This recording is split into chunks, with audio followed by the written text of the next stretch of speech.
media. If you're looking for the murderers of Rosemary Nelson and Sam Marshall and Pat Finucane and hundreds of others, they're in there. And they're investigating. As a defence lawyer long associated with high-profile nationalist clients and causes, Rosemary Nelson's relations with the RUC were not good. At one of Chris Patton's recent meetings in the province looking at the role of the force, she made her views plain. I think the fundamental message which came across tonight was that the present method of policing is certainly unacceptable to this community in Portadown. But some of Rosemary Nelson's difficulties with the RUC were personal. She claimed RUC officers made numerous death threats to her via her clients. She also accused an RUC officer of spitting in her face and another of physically assaulting her, claims denied by the force. Miss Nelson's complaints are currently being investigated by officers from the Metropolitan Police. Her murder today has disturbing echoes of the death of another well-known nationalist solicitor. Pat Finucane was murdered in front of his wife at home in 1989. Also a human rights lawyer, accusations of RUC collusion in his death have never abated, though they've always been denied. Last year, a United Nations report concluded that the RUC was guilty of systematic intimidation, hindrance and harassment of defence lawyers in the province. Today's murder reignited that debate, but it also had wider implications for the peace process as a whole. A short while ago, the loyalist splinter group, the Red Hand Defenders, admitted responsibility for the murder of Rosemary Nelson. Those with links to the loyalist paramilitary still on ceasefire say they've little doubt what the renegades are trying to achieve. In all probability, whoever did this are people who would have been complaining very bitterly against the provisional IRA for not decommissioning. And this action will prevent any possibility, I would imagine, of decommissioning being set in place. One of the most disturbing aspects of today's attack, according to security experts, is evidence that the splinter groups may be becoming even more dangerous, better armed, with more deadly expertise. Today's attack suggests that people have come together, people with components, including a commercial explosive of some nature, and people with the know-how, and that they have combined today to produce, for the first time in maybe 2 decades, an undercar bomb for loyalists, which obviously works, and worked to such devastating effect. And the concern now would be that having mastered this, and having perfected one bomb, that they will be making other bombs of a similar nature. So the main fear now is the threat of retaliation. They have carried out this devastating attack today on a very prominent nationalist person, and it's inconceivable that it will not provoke some bad reaction in the ranks of Republicans. Rosemary Nelson will probably be buried on St. Patrick's Day, while Bill Clinton will be urging Northern Ireland's political leaders visiting Washington to find some way of breaking the impasse in the peace process, a process made even more fragile by her murder today. That report by Jackie Long. Well, I'm joined now from Belfast by Maggie Byrne from the independent human rights organisation, the Committee for the Administration of Justice. Maggie Byrne, you knew Rosemary Nelson. Given her claims of harassment and obviously the difficulties that she faced, why did she do this difficult kind of legal work representing paramilitaries? Yes, I knew her personally. She was a member of our executive committee. She was a very courageous, very modest, very warm person. I think requires that some people stand up and be counted. This was a person who was prepared to take on unpopular causes right across the spectrum. She defended absolutely all of her clients and behaved constantly with a high level of professional integrity and a commitment to human rights. She was very much part of the nationalist community where she worked, and presumably they must have confidence that her death will be investigated. But you have worries, don't you, because of her relationship with the RUC? She was a lawyer who defended people from right across the political spectrum, and we certainly are concerned about now how this will be followed up. We're calling, as everyone is, I think, for a completely effective investigation, but we are concerned that this would be with the RUC. There have been allegations of as you already mentioned in your reports, harassment and intimidation against this particular lawyer, against a number of lawyers, but this one in particular.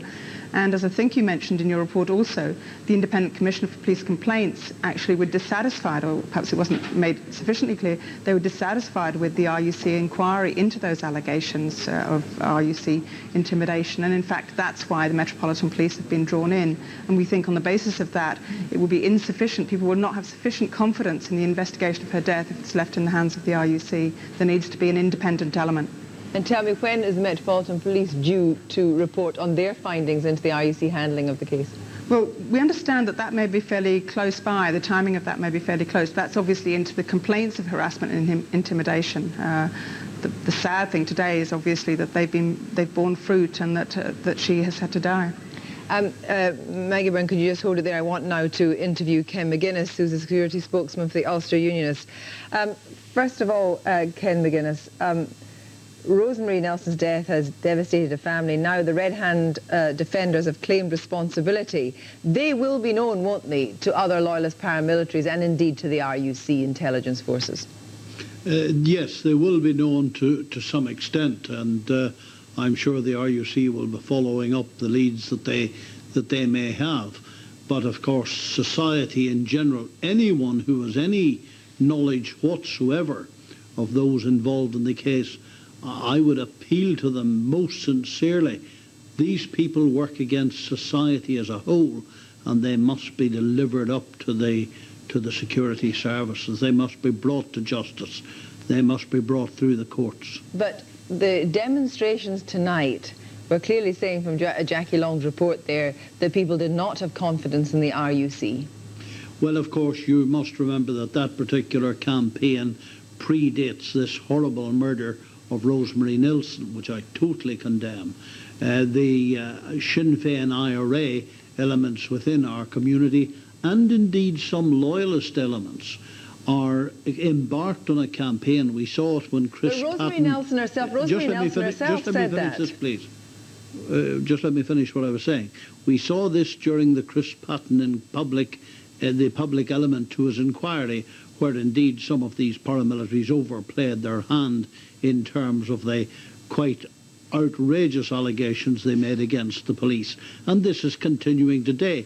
Rosemary Nelson wasn't cold in the morgue until, in fact, we had people out marching with placards depicting the police in an unfavourable light.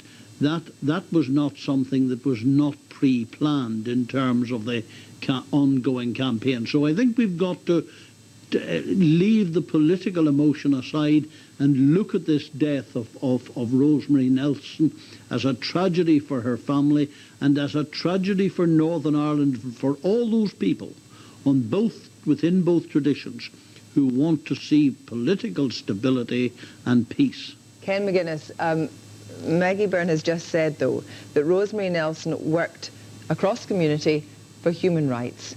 And she complained, not paramilitaries, she complained that she was harassed physically and verbally by the RUC. Do you think that is completely out of the question?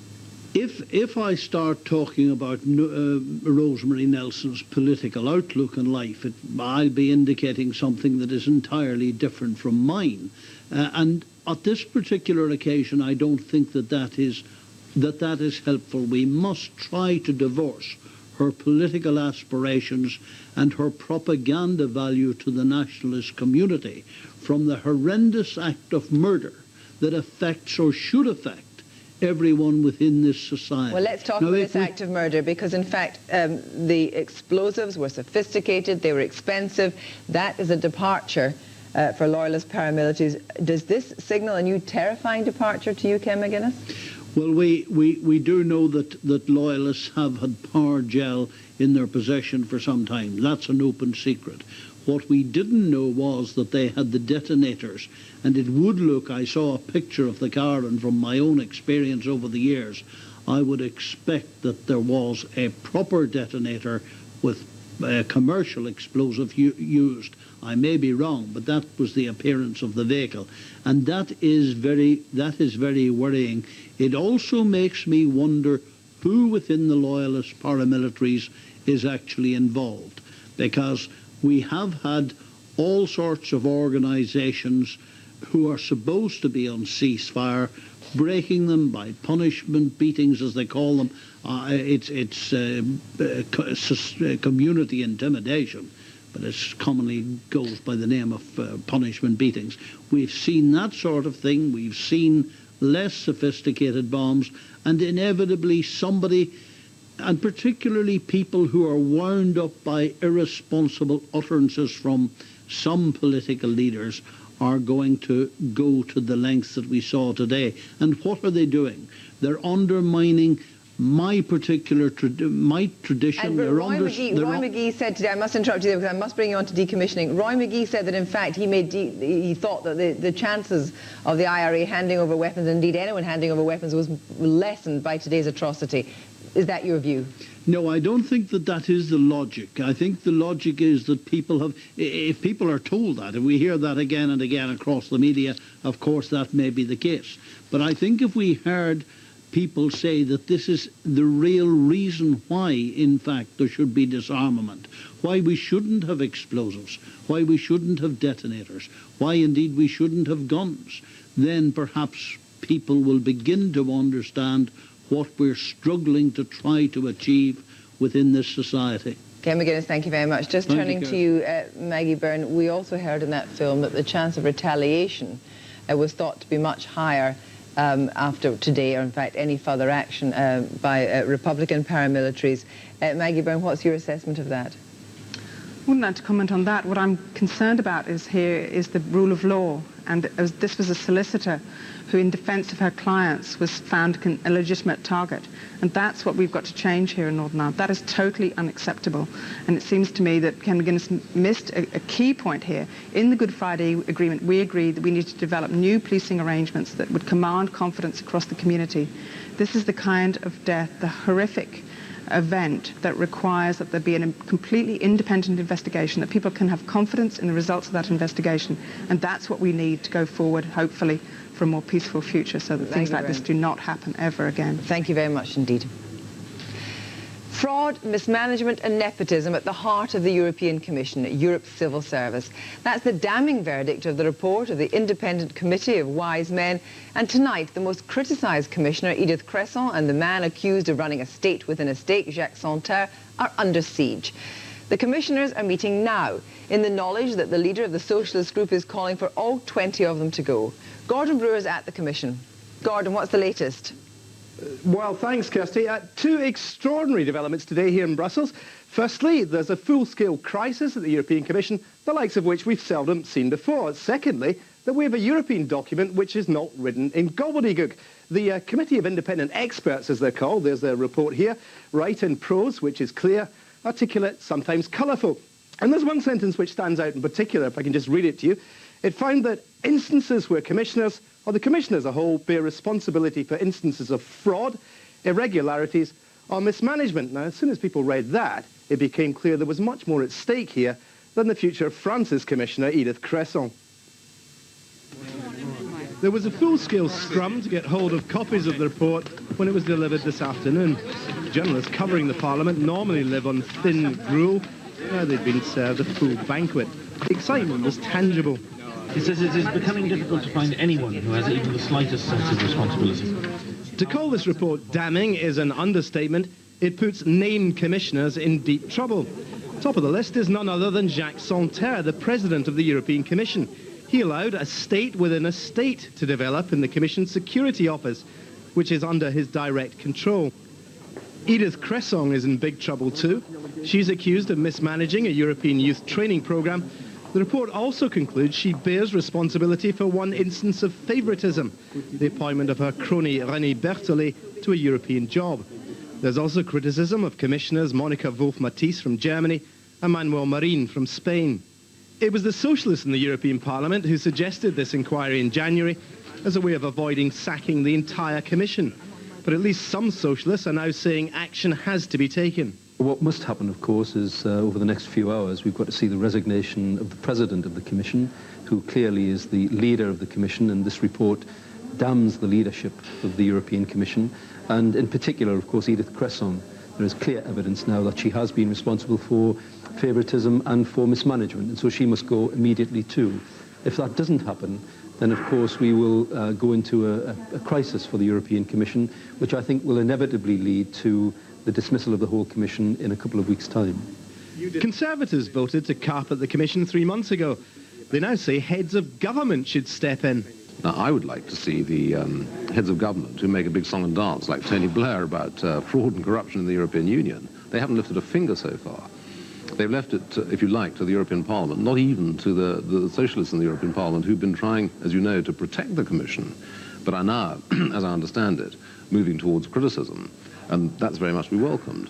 I think we would expect... You said you want the head of government. What do you want the heads of government to do exactly? They are the only ones who can sack individual commissioners. They appoint them, they can sack them. The European Parliament can only sack the Commission as a whole. It is not in our gift to say, Madame Cresson should go, Mr. Marin should go, Mr. Santer should go.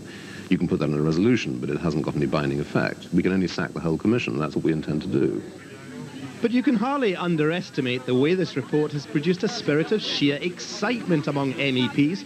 Used to doing little of any effect at all, they now see a chance to turn a crisis into a blow for democracy. It is a crisis in Europe. It is a strong crisis between the European Parliament and the European Commission, and there is no way to neglect or to dismantle this. It is a true crisis, and it dures already too long. Now we have to take decision as Parliament. We have to take up a responsibility. And when we show that we, the Parliament, are really a strong instrument to control the European Commission, then this would create confidence in the public that we as Parliament are the only institution which guarantees that such mismanagement and nepotism would come to an end. But the most extraordinary development today is the way Jacques Santer is now in the dock. The report says that in Mr. Santer's commission, it is becoming difficult to find anyone who has even the slightest sense of responsibility. No prizes for guessing who has to carry the can for that. As night fell here, journalists covering the Parliament were still enjoying their day of glory. But the European Commission is a tense and anxious place tonight. Just for once, doing nothing does not seem an option. I'll be coming back to Gordon in a moment, but I'm joined now from Paris by the French MEP Olivier Duhamel and from the Parliament by Pauline Green, leader of the Socialist Group. First of all, Olivier Duhamel, why are you a great supporter of Edith Cresson? No, I am not a typical supporter of Edith Cresson. I think there was a political operation led by the right to point only against Edith Cresson, and that was unfair. What is clear with the report is that the Commission as a whole is responsible, so that the Commission as a whole, as Pauline Green said, should resign. But earlier today you did not think that Edith Cresson should resign, but now you appear to have changed your position. Absolutely not. I said that the individual exclusive responsibility of Edith Cresson would be an unfair, anti-French operation. But if you take the report of the experts, it is clear that there is a responsibility of many commissioners individually, and of the President of the Commission individually, and of the Commission of the whole. So this is the political responsibility of the Commission. Pauline Green, this is a complete disaster for Europe, isn't it? I don't think. Well, I don't think. Let me tell you why. Let me just put that to Pauline Green, then I'll come back to you. Pauline Green.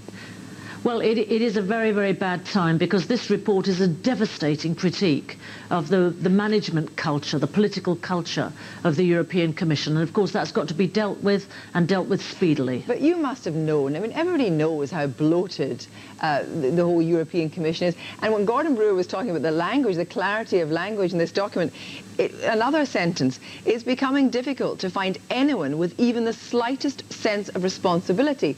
That is not just the commissioners that the five men were referring to, is it? Well, what they have drawn out very clearly is that there's been a breakdown of communication between the political leadership, the Commission, and the Director Generals, who are the head of the administration. And that is an issue of lack of communication and a political culture which over the years has developed to the pitch it has now reached. So why is it not sufficient for you at this stage, given that there'll be further investigations, why is it not sufficient now for you, for Edith Cresson and Jacques Santer to go? Why do you want the whole kit and caboodle to go? Well, because, look, in my view, there is overwhelming evidence in the report that Edith Cresson has been guilty of an abuse of her personal political power. And I don't think that she can dodge that. But what is even more about this report, is even stronger, is that it is a devastating critique of the whole management style and management culture of the Commission. Now, this is new. We've known that there have been problems of a slow management and lack of response, but this is clear and it's very explicit, and frankly, the European Commission President is responsible for the way in which his commission operates, and I think it's all clear, perfectly clear to all of us, and the political leadership of the Socialist Group was united, unanimous and clear tonight that the Commission should go. Olivier Duhamel, do you think that the Commission is rotten at the core? Look, I think that what's happening now in Europe is a sign of progress of democracy. I would like that when we have such problems in France, in Spain, in Italy, in Germany, I don't talk about Brittany because Britain is a great democracy. I would like that the problems are shown officially, clearly to the public, and that the responsibility is taken, and that the consequences are took. And that is a lesson of European democracy. But it's the European Parliament who asked for the investigation, it's the European experts that did the investigation, and now we will have the consequences. This is democracy. But isn't it the case that there is actually a different culture in various of the countries in Europe, and actually it is okay in France, or you think it is okay in France, to appoint a friend to a position, and the fact that Europe doesn't take care of the fact that we have these different cultures, and that's acceptable to you? Yes, you're very precise, and what you say is very, very exactly the situation for Edith Cresson. In France, what she did would have seemed very normal, because we all have cabinets in the mayors, in the ministers, in the presidency of the republic, and in these cabinets you have experts and friends. But this is not the case in Germany, not the case in Holland, not the case in Denmark, not the case in Sweden. So we have to build a European new culture. This is also a way we build democracy. But if we read tomorrow in the Murdoch press, this is corrupted Europe, this would be completely unfair. Most of the corruption, most of the frauds are inside the states, even on European money. And there we have a lesson of democracy at the European level. Please do the same jobs in the countries. Pauline Green, it sounds as if Gordon Brown's idea for a fraud buster is actually going to have to be some kind of educationalist as well, then, to educate the French that they can't operate in the way they've been operating so far. Well, look, Olivier Duhamel is quite right. This is an issue of different political culture. But frankly, we have to develop a European culture. And, you know, even in December last year, before all this broke, I was actually working and communicating with Jacques Santer, telling him that the problem lies with the political culture of the Commission. So this is not a new issue to us. We've been working on it. We've been trying to develop it and deal with it. And, you know, it's the Parliament, the European Parliament, which has exposed this year after year. And in fact, the independent group of experts make that clear in their report today, that had it not been for the Parliament, this would not have been exposed. Pauline Green, changing a culture such as the French culture will perhaps take more than a few months. Right now, you have a major problem. What if they refuse to go? Well, it's clear as far as the Socialist Group is concerned. We will table a motion of censure to dismiss them if they don't agree to go. And if that censure motion is then passed, is it incumbent on them to walk out? Yes, it is. They're sacked, basically. And you are confident that there's a group of 20 people that you can put in place very quickly who will do a completely different job and strip the organisation from bottom to top? Well, I think there needs to be reform of the way in which the European Commission operates. What this report has shown is that it cannot go on with the same style, with the same culture. So there's got to be major reforms into the next millennium of the way the European Commission is operating. And the only way we will protect the ones who are doing a good job